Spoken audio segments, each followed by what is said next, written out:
What's up, guys? Quantrix02 here with another edition of What's New. The WWE Payback 2015 pay-per-view just went off the air, and I have to say it was a very, very solid show.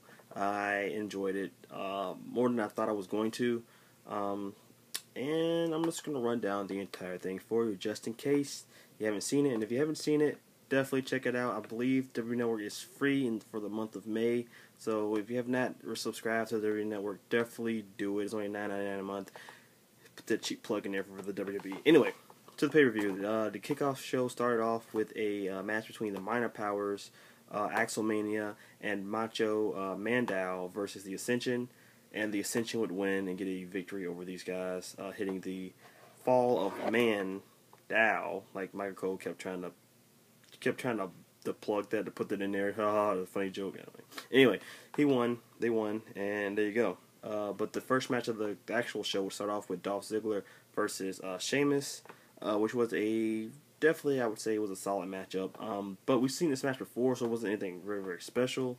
But it was good, and I would definitely go back and watch it if you have not seen it. So definitely check it out. But the winner was Sheamus. He would a sick brogue kick that looked really amazing because Dolph Ziggler would end up bleeding, and just looked like it was just the most devastating thing ever. So yeah, hopefully that's the end of that feud. Next we had the 2 out of 3 falls match between Kid Cesaro versus the New Day. Yes, it is. Tag team champions. It was Kofi Kingston and Big E who were wrestling for the New Day. This match was very, very, very entertaining. Probably one of my favorite matches of the night, besides the main event and the other match that I will be talking about in a minute. This was really, really good. The first fall came from Cesaro and Kid when they hit their tag finish, which is the big swing into the drop kick. They would get the first cover, and then later on we would see the New Day get their second cover, which was their tag team finish, which is the big ending, and then Kofi jumps off the Kofi or Xavier jumps off the top rope into like a slam. Then they would get that pin, and it would be 1-1, and in the end it was New Day who would get the pin because of Xavier Woods, who would get in the ring and pin I think it was Cesaro. And the ref would not notice I guess he thought it was Kofi, because they have basically the same attire on, and they're black guys. So yeah, they would get the victory. So it was kind of a racist kind of ending, but it was really clever, and I definitely liked that. A lot of awesome spots in that whole matchup. Crazy spots. Crazy just chemistry between all those guys in that ring.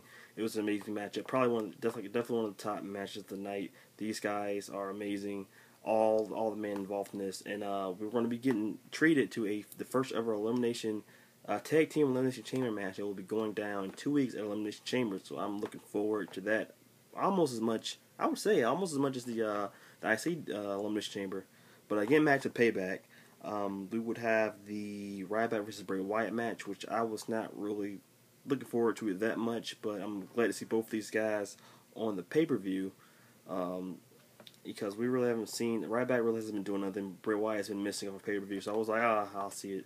And that matchup ended up being really, really good. I really enjoyed this matchup a lot. Wasn't any really botches or anything, and it was really, really solid matchup between these two guys. But it would end when Bray Wyatt would throw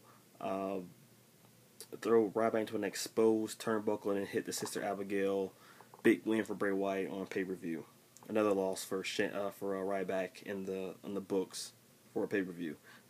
Next we get John Cena versus Rusev for the U.S. Championship match in a I Quit match. John Cena has never lost an I Quit match in his career, and that would stand here tonight, because we would see the typical John Cena I Quit match where he would get destroyed for about 15 minutes, then last 5 minutes he would rally back and win. But even with that said, the match was really, really good, and I enjoyed it. We got to see basically John Cena AA him to AA Rusev's pyrotechnics, spear through a barricade, anything through table spots, everything you can imagine was in that matchup. It was very, very, very good. but it would come to an end via the kind of the Umaga John Cena finish from 2007, where John Cena would take the ropes. Well, in that match he choked him with the ropes, but in this match since it's PG, he had to put it around his face, which was still, I guess, okay.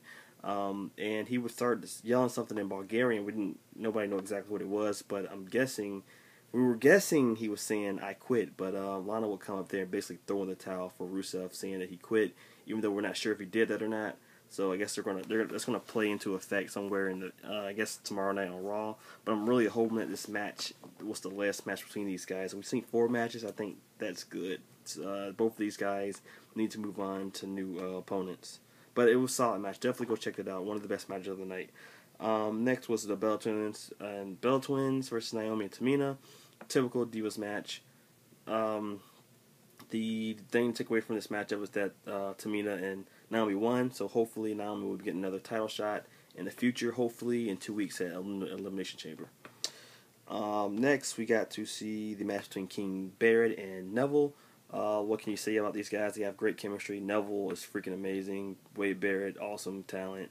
They went at it again, and it was really, really good until the end where Wade Barrett would decide to just walk away from the ring and take the count-out loss, and Neville would win that way.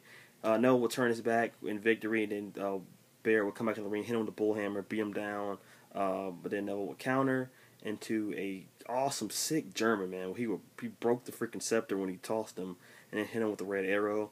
And I'm pretty sure the feud will continue, possibly inside the Elimination Chamber for the IC title match. I'm hoping. Pay-per-view victory for Neville. And next we had the Fatal 4-Way main event. Set the WWE World Heavyweight Champion Seth Rollins, the Lunatic Fringe Dean Ambrose, Roman Reigns, and the Viper Randy Orton. This match definitely delivered, man. These guys, oh my god, there's so much to say about this match. I could sit here and explain the whole match to you, but I want you to see it. But I'm just going to give you the gist. Kane came out there. I'm like, oh god, here comes Kane. And J&J was out there. They interfered in this matchup, obviously. And Kane decided to try to help Seth Rollins retain the title, and by trying to take out the other competitors in the matchup. But Seth Rollins, one of the coolest spots in this thing, and I'm pretty sure a lot of you guys would probably expect that, was I was expecting to see Randy Orton. I actually was expecting to see Randy Orton, Dean Ambrose, and Roman Reigns triple power bomb Seth Rollins into a table, but the 3 original members of the Shield actually worked together for a short amount of time and triple power bomb Randy Orton into the announcer table, and I was like, that is freaking awesome. That was really awesome. It was kind of weird to see them guys work together. They basically hate each other, but it was pretty cool. And then they would turn their back on Seth would try to do the Shield, the taunt thing. And they were like, oh no, they beat the living hell out of him, and then put him on top of a table, and then not triple, it was kind of like a double power bomb minus Seth Rollins power bombing Kane onto Seth Rollins twice. And that was really awesome spot. Got to see some RKO. Finally got to see that triple threat between the Shield that we always wanted to see, and it was great. Definitely made the chemistry between all 3 of those guys. Randy Orton, he's a beast, and it would end with Randy Orton and Seth Rollins in the ring. And I was like, oh my god, don't use that freaking DDT facebuster thing. It's just not a really good finish. And I was like, well, he has to come up with something else. Seth Rollins did what I was thinking he should do since he can't use the curb stomp, and that is use the pedigree. It makes so much sense. Triple H is your mentor. Why not use his finish? We don't see Triple H as much, so why can't Seth Rollins just use that? And that's what he did. He pedigreed him. 1, 2, 3. Seth Rollins retains the championship, and hopefully once this whole concussion lawsuit thing comes down and Seth Rollins is able to use the curb stomp again, the curb stomp will kind of be that special move that he breaks out some of the time, and then his main finisher will be the pedigree. That's kind of how I want to see this go. So, yeah, guys, that is Payback pay-per-view. It was pretty good. I'm going to give it a solid 3.5 out of 5. Definitely worth the watch if you have it on network. Why? I mean, if you were paying $60 for it, don't get it. But you're paying $9.99, and the newcomers are getting it for free. So why not check it out? Really, really good.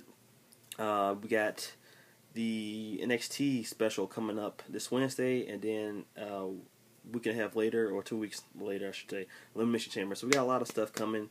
So, but until then, guys, comment, rate, subscribe. Stay go, everybody. Peace.